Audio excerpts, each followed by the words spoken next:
Good morning slash afternoon, Jordi. Welcome back. We had a little bit of a hiatus whilst you were in New South Wales prepping what we're about to talk about today, but it's nice to have a chat with you again about something very exciting that we've obviously had in the works for a couple of months now. Yeah, good morning, good afternoon to you as well, Loz. Yeah, it was very cool weekend. Very tough weekend in a lot of ways, but very rewarding and very interesting and an awesome learning experience, which is what we're going to talk about today. Yeah, that's awesome. So for anyone who maybe isn't aware or hasn't seen on socials, one of our TFD athletes, Toby Steele, just completed an ultra marathon, 240 kilometers from the east coast of Australia up to Australia's tallest peak, Mount Kosciuszko. So I've been working with Toby probably, I'd say maybe 8 weeks or 9 weeks before this event. I can't remember now, time goes way too fast, but obviously trying to dial in his nutrition and work up towards this. And then Jordi and our TFD slash train aid photographer expert Billy were down there crewing him for this race. So I guess a bit about what we're going to talk about today is obviously what went right, but mostly focusing on some of the mistakes that Jordi witnessed during this event in other athletes, and ultimately just things that can go wrong with things to consider in ultra endurance events such as this Coast to Kosci race. Yeah, to give you guys a bit of a context, with this race, Coast to Kosci is one of Australia's longest races, and something I didn't really wrap my head around before I went down, and I definitely realized it while I was out there pacing doing it, is by far one of Australia's toughest ones, and the terrain is just ridiculous. And there are probably things that we didn't take into consideration too much when we were planning the nutrition, just because we didn't realize how brutal this course was. And when we talk about a 240K race, that in itself is extremely impressive. But then when Yeah. you're out there on the course, it is literally just going uphill, which makes a lot of sense that you're going from the coast to the highest point of Australia.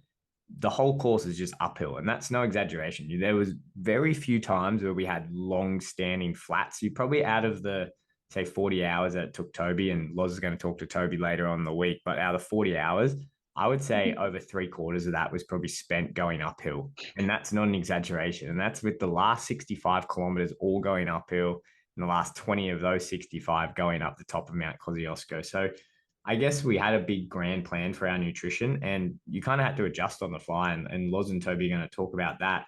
But I think Toby was in a really interesting position because I feel like he was probably one of the only guys that worked with a dietitian. I think that kind of stood out. Maybe I was just a bit biased when I was out there and running with him, but Toby did really well. And he was one of the only guys that charged the whole way through and didn't Yeah, have any weapon. stomach problems, didn't have any cramps. He didn't really break his pace. We didn't have a time where we went slower than our slowest pace that we wanted to keep. He was able to consistently keep that pace, no stomach issues, wasn't throwing up, didn't get any cramping, didn't get like any diarrhea or any, explosive anything. That's very common in these events. His urine was never a concerning color when we looked at it and go like, oh God, like we need to really get on top of that. When it Yeah. came to a nutrition sense, Toby absolutely nailed it. Like he absolutely crushed his nutrition, which was really cool. I just think it was an interesting perspective from me as a performance dietitian because these are Australia's best runners essentially in this race. And don't get me wrong, when you're talking about an ultra endurance race this big, there's a lot more to it than just the running. There's so much mental grit and determination that goes through just to get into this. But as we always say, you need to be able to fuel that mental push. You need to have the energy in your body for when your mind says, I need you to push, I need you to do this, that it can physically do that. Because it will. The biggest mistake a lot of runners make, especially in these ultra events, is that their mind will be saying go, but their body just will not have the gas in the tank. Yeah. Yeah. And I think as well, we have a really unique perspective on this because not only did we work with the athlete closely leading up to the event, but you were there, every step of the way throughout the whole process before, during, and after. So it's really given us a huge insight and also, opened our eyes to all the things that can go right, all the things that can go wrong, and all the things that in future we definitely need to incorporate and plan for as well. So I think it's awesome that, obviously it would be cool if we could be there to support every athlete that we work with. But you being there and witnessing it firsthand is gonna, yeah, just be super interesting to see, what your retell of the story was. Yeah, so I want to go over probably four things that I saw that were pretty unanimous amongst the people that struggled. Not everyone struggled. Like there were some seriously impressive athletes out here. Even the guys that did struggle were seriously impressive because they just pushed through it. There was a case of one athlete Yeah. I think I spoke to him afterwards and he spewed for about 40 kilometers straight. Like he described it as violent spewing for 40 Oh my kilometers, goodness. which is hours and hours and hours. And then he had stomach upsets for twice that time. So a few things that I noticed, I guess, straight off the bat. The first Yeah. one was just hydration. And I always bang on about hydration and how important it is, especially Yeah. when we're talking about these longer events. I think when we're talking about short running events, you're probably not going to just physically be out there and going for long enough where you're going to put yourself in a position where dehydration is going to be that detrimental. When you're out there Mhm. for almost 2 days straight, that's a real problem you need to squash early on. And Yep. I guess one of the first and biggest things that I saw was the athletes just not having enough fluid on board at one time. And it was understandable in a sense because of the setup of how Coast to Kosci works. So unlike traditional ultra events where you're running 10, 20 Ks to CPs, like checkpoints, and then Mhm. refueling and then going on your way or whatever, because this was just so long what they had to do. And I quite like this system. They had a leapfrog system where you get in a car, you drive 5 kilometers, you park the car, and then the runner runs past. And if they need anything, if they need refills, if they need to get gels or whatever, you just hand it to them and then they keep going and then you leapfrog ahead of them, drive another 5Ks Perfect. and stop. The reality is that you can just kind of drive however far you want. The officials Yep. and the directors aren't that strict on it. We kind of went anywhere from 3 to 6Ks, depending on how Toby was feeling or when I was with him, like what I thought was a better Yep. distance for him to keep the momentum going and whatnot. But one of the things that we realized, and someone even pulled up next to us and they said, hey, you don't need to be wearing your pack, your hydration vest, because you can just pick up fluids every 5Ks from your team. And I remember thinking, why would we do that? Like 5 kilometers at this pace can be anywhere between 25 to 40 minutes. And when Mhm. we thought about this in the middle of the day, like the range of temperature when we were out at Coast to Kosci went from 28 degrees in direct sunlight beaming off the bitumen and then going Yep. into, kind of really muggy trails, forest trails that were really hot in a sweaty environment, all the way down to about 4 to 6 degrees Celsius at night, which is freezing cold. So you went from an environment where you were losing heat to sweat to losing not much sweat at all. And during those day periods when we were running those 5Ks, you were losing so much fluid, like so much fluid. And that was one of the first mistakes that I saw as the day progressed. I saw a lot of athletes really struggling as they went on. And it was obvious because they were just holding one 500 ml Salomon flask and probably topping Mm. that up every 5Ks. And that probably wasn't enough, even though that would have probably worked out to be about a liter per hour, which is pretty standard for most endurance athletes. Something we did with Toby straight away. We recognized this is way too hot. You're sweating way too much. We need to double that. We need to double that. And we were getting in closer to 1.5 to 2 liters, which Yep. pretty closely matched his sweat rate. And we were watching that on his urine and making sure he wasn't overhydrating. But just because it was so hot, we had to do that and we had to increase that. And that was the first big mistake that I think I saw. And I saw how that caught up with people, particularly towards the end of the day as the day carried on. Yeah, no, I think hydration is obviously we talk about it all the time, but even I remember before the race when Toby and I were talking about it, is there anything you're kind of concerned about? He was worried that if it was going to be cold, not being thirsty or not wanting to get that water in. And, we really emphasize the importance of trying to stay on top of it as early as you can. So it's great that you were there to, also adjust on the fly and make sure that from the get-go, if anything needed adjusting, that you were there and had the supplies to do so. And I think, it's all great and well to go in with a plan, and having a plan is definitely the best way to go. But there's also flexibility in that plan. And if conditions change, you can't always predict the temperature, can't predict the weather. If, especially if, say, for example, it was like an ultra endurance cycle event or something and you dropped a bottle off the bike and that was long gone, you need to have backup supplies where you can. And if you have the resources and you have the capacity on a pack or in your hands to hold extra water, to hold extra nutrition, you're going to be so much better off always having more than you think you will need than having not enough, because that's going to do so much more damage than obviously not being prepared at all. Yeah, and I think that point of, not really wanting to drink a lot, especially in a race like that, Toby did that really well. And I think a few athletes that I spoke to after or during the race were struggling with that, just keeping up with the demands. They were a bit like, oh, I feel a bit full in my stomachs, and Yeah. obviously you train that throughout your prep period. But a very experienced triathlete who competes in Kona once said to me, he said, well, when it comes to hydration, you just have to suck the eggs and get on with it. You don't really have a say in the matter, which is so true. Like if you don't do it, you will bonk out. You will bonk out. It will catch up with you eventually, especially if you're in those hot environments. So you do kind of just have to accept that, okay, if I have to get this amount of fluid in, it may be a bit uncomfortable. Hopefully you train that before you got there. But if you do have to bump it up, then you kind of have to just accept it.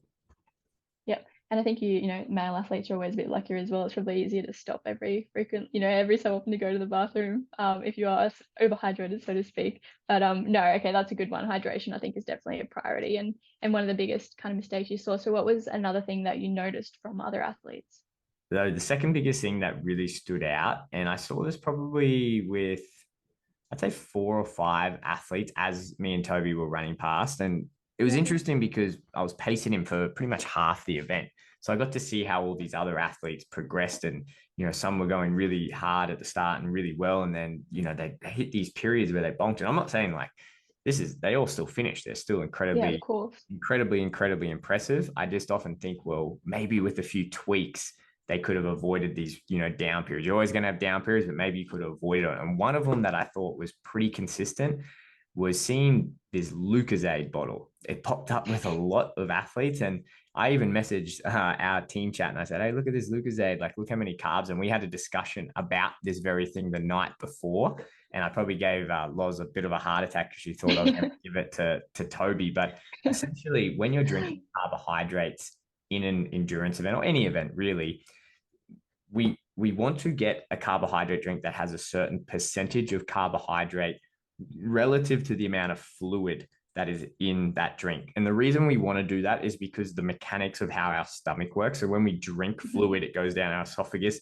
into our stomach. We have something called gastric emptying, which is a fancy way of saying being released from the stomach into the intestine, because that's where most of this stuff gets absorbed and sent to our blood and does all the good stuff in our body. So the speed at which that fluid releases out of our stomach is actually quite important, because that's going to dictate how fast that carbohydrate comes through as an energy source. It's going to dictate how much fluid comes through and can go rehydrate the body. So when we talk about sports drinks, things like Gatorade, Maximus, things like that are specifically designed to get, fluid, but mostly that carbohydrate, they're about 6 to 7% concentrated, which means like roughly, and Maximus is a good example of this, about 1,000 mils of fluid, they'll get you about 70 grams of carbohydrate. So it's a 7% solution. So that's going to go through not super quick, but quick enough that it's going to get there. And probably every 20 to 30 minutes, you're going to get that through your stomach and get those good carbohydrates into your blood. And you're going to get that good little energy hit. When we talk about other drinks that people commonly have, they usually have, say, electrolyte formulas or oral rehydration solutions. Those drinks are generally lower. They're lower in carbohydrate, only about 2 to 3%. And the reason they do that is because the higher the carbohydrate percentage, the slower it goes through. So when you reduce it, you're getting that fluid through really fast. You're not getting as many carbs, but you're rapidly getting that fluid back in. So that's kind of the trade-off. And then, so it becomes this interesting game of, okay, do I want to get the fluid in fast?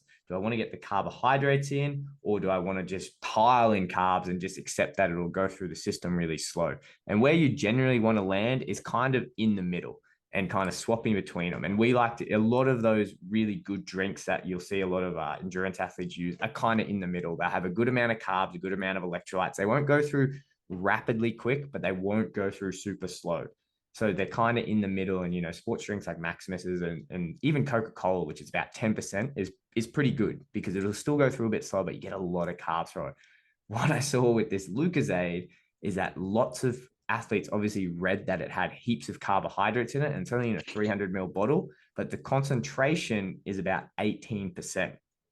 So what that means is that you put that in, and then you're running and you're moving around. And remember, when you're running and moving around, the blood's going to your muscles anyway. It's going away from your digestion, away from your stomach. So that's slowing it anyway. Then you've got this really thick, slow 18% solution trying to come through. And it just causes a whole heap of gastric problems. And I saw that constantly. I even saw this with a guy that we were running. Originally we were running behind, and then we got ahead of because this happened because I saw him smashing this Lucozade at one of his stops. And then probably an hour or two later, which kind of works out with the timeline where some of that would have passed through, he was just buckled down and he was really, really struggling. And then unfortunately, his team member was giving him the Lucozade again because they must have thought that he was having drops in his sugar. And then he ended up getting going. He had another crash back on, and probably another hour or so we saw him. So it was a good 4 or 5 hour stretch. And then after that, when I saw him again, he wasn't drinking the Lucozade. So I think they put 2 and 2 together and got rid of it. So that was something that I saw. And I think a few people did that. I remember running past crews and seeing the Lucozade coming out and being like, oh, I really hope Red flag, red flag. yeah, if they're using it, they're just sipping on it, and it's not that you see these guys chug it back, or maybe they dilute it down so it wasn't as high a percentage with the water, that you could do that by just increasing the total fluid consumption. So putting that 300 ml in a 600 ml bottle would half the consumption, the carbohydrate concentration. But yeah, that was a bad one. That was kind of consistent, not with only a few of them, but it was something that was pretty obvious that I was noticing. No, I think that's such a good observation as well. And yeah, I know we always joke around, in our group work chat and everything. When I saw that message come through, I'm thinking, okay, so at what point do I need to respect my boss, but tell him to please not give that to our athlete? Or is he just having a joke here? Because I saw that and I was thinking, okay, we always say every single time, don't try anything new on race day. I was like, Jordi, what are you doing? But yeah, obviously, would have trusted your judgment if you had given it to him, but glad you didn't, because as we've just mentioned and as you've just highlighted, that extreme, kind of that rich concentration, even though it's a perfect example really of more isn't necessarily always a good thing. Too much can be a bad thing. And good point at the end though, if Lucozade is something that you love the taste of it, you think it works for you, you can change the concentration, add it into a bigger flask with extra water. If you do, if you're listening to this and you think, oh yeah, actually I've had Lucozade before and then got really bad stomach cramps, with everything, you can always dilute or increase the concentration of things to suit you, but you also need to do that within reason. And after what you just explained, Jordi, in terms of that ideal concentration is something to consider, because I've seen on Instagram, some dietitians or people like with a recipe of a homemade kind of sports drink. And, it's something to be considerate of. If you are making your own concentration, you do need to think, okay, well, the ones that are already made in the store are made to that concentration for a reason. So it's when you're just going to try and pick and choose different types of drinks, it is something that not a lot of people realize, but that's what we're here for, I suppose, to highlight these types of issues and bring attention to the matter. Yeah, I'll throw Billy under the bus because he was actually bought all those Lucozades because he's a big fan. I don't think he was going to be running. And I told him, I said, pal, if you're actually going to run out in pace, you need to ditch those Lucozades. And I think he didn't listen to me for one stint. And then he obviously felt the stomach pain and then ditched it after that because we came home with a few of them in the back. But anyway, the next thing that I saw, and again, this only happened, I think, 2 people. I only saw 2 people, which again makes sense for a group of elite runners that do this. Was cramping, and cramping can be a hugely debilitating issue. It's kind of one of those things in science where we don't really know what's going on, but as an athlete, you generally know what brings it on, even though we might not be able to say, oh, it's exactly like a neuromuscular fatigue issue, or it's an issue of your electrolyte imbalance. We don't quite know in terms of a science thing, but as an athlete, you generally know what brings on cramps and what does and does not. I would say that conditioning could be a factor in this, just purely because we were taken back by what the course was. If you've done the course before, obviously you'd know how to train for it better. With Toby, me and him spoke about this, like, oh my God, this course is way different than the way we interpreted the gradient map and everything else. So purely just the immense amount of uphill and the amount that you had to use your calves and your hamstrings and whatnot, that could be a factor that you just didn't condition properly in training for that. However, what I thought was a big issue, and probably was for the people who were experiencing it, not so much at the end of the race, but more towards the middle, it seemed that it was a case that during those hot periods during the day, they didn't seem to replace the fluid and salts adequately. And that seemed to be, when I was talking to these people, that seemed to be the case. They were a bit more dehydrated. They didn't get back on top of their hydration. They didn't put the right amount of salts back in. They just kind of followed their generic plan, thinking that they were sweating X amount when really they were sweating Y amount. And then because they didn't catch up and they were in that deficit and they just kept sweating and sweating and sweating, they went deeper and deeper into a deficit. Then ultimately they just hit a point where their body started cramping up. And I saw a few of them where they had to take extended breaks, where they just had to orally get on top of that fluid. They had to physically put salt in by way of both electrolyte supplements and salting their foods. But that, again, it was only a couple of athletes, but that was a big issue, right? And I think something's important we'll talk about this next, is that it was the heat during the day, right? When you're sweating a lot, that was a big thing. This wasn't really that big of a consideration at night when it was cool, but it was something you had to get out early on, because you had to get on top of it, because we started the race at 5:30, and then you had the whole first day, which was direct sunlight. It was meant to be a cloudy day. There was not a single cloud in the sky, and it was just beaming hot sun. And I think that took a lot of people by surprise. And unfortunately for a couple, led to some pretty bad cramping.